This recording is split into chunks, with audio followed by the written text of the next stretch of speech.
በስመ አብ ወወልድ ወመንፈስ ቅዱስ አሐዱ አምላክ። በስመ አብ ወወልድ ወመንፈስ ቅዱስ አሐዱ አምላክ። በስመ አብ ወወልድ ወመንፈስ ቅዱስ አሐዱ አምላክ አሜን። አንድ አምላክ በሚሆን በአብ በወልድ በመንፈስ ቅዱስ ስም አሜን። ጥቅምት 7 ስለ ጌታችን ፍቅር ብሎ ራሱን 7 ጊዜ የገደለው ታላቁ አባት አባ ባውላ ዕረፍቱ ነው። ቅዱሳን ሰማዕታት ሚናስና አናሲ ማሰቢያ በዓላቸው መሆኑን ስንክሳሩ በስም ይጠቅሳቸዋል። አባ ባውላ ይህም ጻድቅ ከታናሽነቱ ጀምሮ መስተጋድል መነኩሴ ሆነ። በላይኛው ግብጽ በሚገኘውና እንጽና ተብሎ በሚጠራው ገዳም ውስጥ በታላቅ ተጋድሎ የሚኖር ሆነ። ሕዝቅኤል የሚባል ረድእ አለው። እርሱም ስለ አባታችን ስለ ተጋድሎና ስለ ትሩፋቱ ምስክር ሆነ። ይህም አባ ባውላ ስለ ጌታችን ፍቅር ብሎ ራሱን 7 ጊዜ የገደለ ነው። አባ ባውላ በመጀመሪያ ራሱን በእንጨት ላይ ዘግዝቆ በመስቀል 40 መዓልት 40 ሌሊት እንደተሰቀለ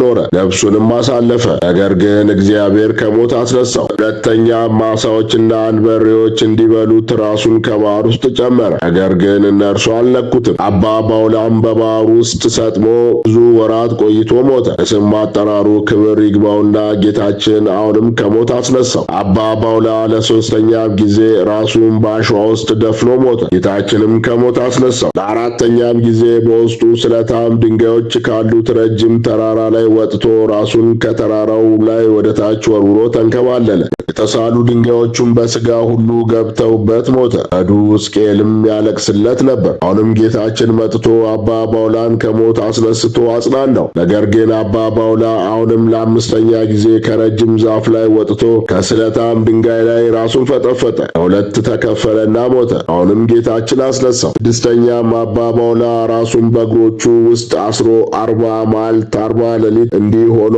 ቆይቶ ሞተ። እግዚአብሔር አሁንም ከሞት አስነሳው። ሰባተኛም ከውሃ ጉድጓድ ውስጥ ገብቶ እጆቹን ዘርግቶ 40 መዓልት 40 ሌሊት በመቆም ሞተ። ክብር ይግባውና ጌታችን አስነሳውና ወዳጄ ባውላ ሆይ ራስን 7 ጊዜ እስከምትገድል ድረስ ሰውነትን አደከም፣ ከእንግዲህስ ድካም ይብቃ ብሎ አጽናናው። ያን ጊዜም አባ ባውላ ለመድኃኒታችን እንዲህ ብሎ መለሰለት። ጌታዬ ስለከበረው ስም እደክም ዘንድ ተወኝ። አንተ አምላክ ስትሆን ስለኛ በመከራ ደከም፣ ስለ ሰው ወገን ሞት። ለእኛ ይህ አይገባንም ነበር። በቸርነት ይህን የማዳን ሥራ ሠራልን እንጂ አለው። ጌታችንም አባ ባውላን ካጽናናው በኋላ ከእርሱ ተለይቶ ወደ ሰማይ ወጣ። ከዚህም በኋላ አባ ብሶይ ወደ እንጽና ገዳም ሄዶ ከአባ ባውላ ጋር ተገናኘ። ጌታችንም ለአባ ባውላ ተገልጾለት ሥጋ ከአባ ብሶይ ሥጋ ጋር በአንድነት ይኑር አለው። ሁለቱም ቅዱሳን ባረፉ ጊዜ ሥጋቸው በአንድነት አኖሩ። በመጀመሪያ ወገኖች የአባ ብሶይን ሥጋ ወደ አስቄጥስ ገዳም ሊወስዱ በወደዱ ጊዜ በመርከብ ጫኑት። ነገር ግን መርከቢቱ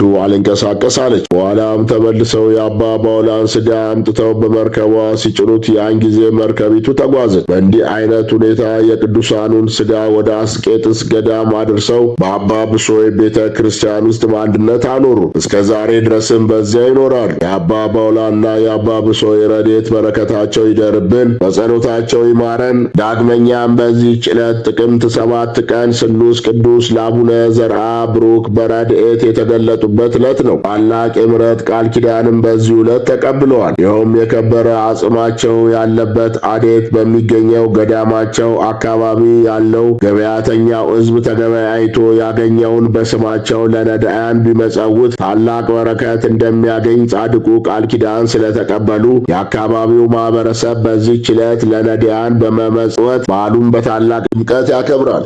ጻድቁ አባታችን አቡነ ዘርአ ብሩክ በረከታቸው ይደርብን፣ በጸሎታቸው ይማረን። አቡነ ዘርአ ብሩክን ጳጳስ አድርጎ የሾማቸው ራሱ ጌታችን መድኃኔ ዓለም ክርስቶስ ነው። ዘርአ ብሩክ ብሎ በቃሉ የሰየማቸውና የእጅ መስቀላቸውንም በክቡራን አምላክ እጆቹ ባርኮ የሰጣቸው ራሱ ጌታችን ነው። ገና በ12 ዓመታቸው 7ቱንም አጽዋማት ይጾሙ ነበር። አቡነ ዘርአ ብሩክ 12 ክንፍ የተሰጣቸው ሲሆን በ12 ክንፎቻቸውም የሰማይን ደጆች ገሃነመ እሳትንም አልፈው አልፈው በመሄድ ቀጥታ በስሉስ ቅዱስ ዙፋን ፊት ይቆሙ እንደነበር ቅዱስ ገድላቸው ይናገራል። አቡነ ዘርአብሩክ እጅግ በሚደንቅና ከአእምሮ በላይ በሆነ ሁኔታ አባታችን ለ7 ቀናት በየቀኑ ለ7 ሰዓት ያህል በሲኦል ውስጥ ቆመው ይጸልዩ ነበር። ብዙዎቹ ቅዱሳን በምልጃቸው ነፍሳትን ከሲኦል ሲያወጡ ነው እንጂ የምናውቀው እንደ አቡነ ዘርአብሩክ በሲኦል ውስጥ ገብቶ ጸሎት የጸለየ ጻድቅ እስካሁን አልሰማንም። አቡነ